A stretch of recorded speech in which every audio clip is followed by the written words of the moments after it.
How might the recent elections have altered the economic landscape of Pakistan? This question lingers in the minds of many as we delve into the economic shifts of this South Asian country in the year 2024. Rewind to the pre-election era.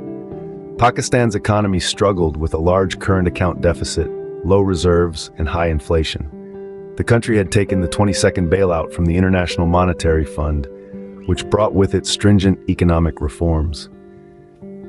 The focus was primarily on the stabilization of the economy, with the potential for growth taking a back seat. Now, fast forward to the post-election period.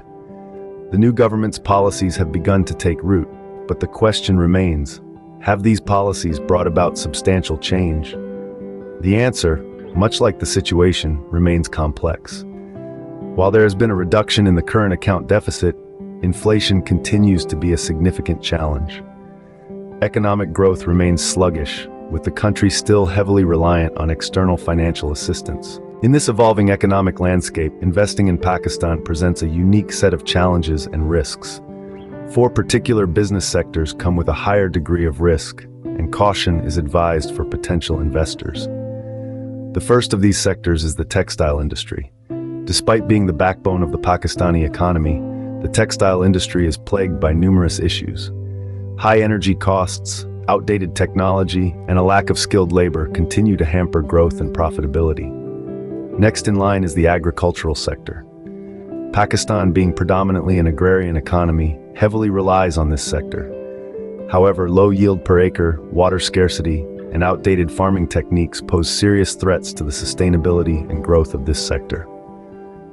The third risky investment area is the real estate sector. Despite its lucrative image, real estate in Pakistan is fraught with issues of land encroachment, legal disputes, and a lack of transparency. These factors make it a high-risk investment. Finally, the automobile industry is another sector to approach with caution. High production costs, inconsistent policies, and a lack of local parts manufacturing have resulted in exorbitant prices that discourage potential buyers and investors alike. In conclusion, while the economic situation in Pakistan has seen some improvements post-election, the road to recovery is long and fraught with challenges.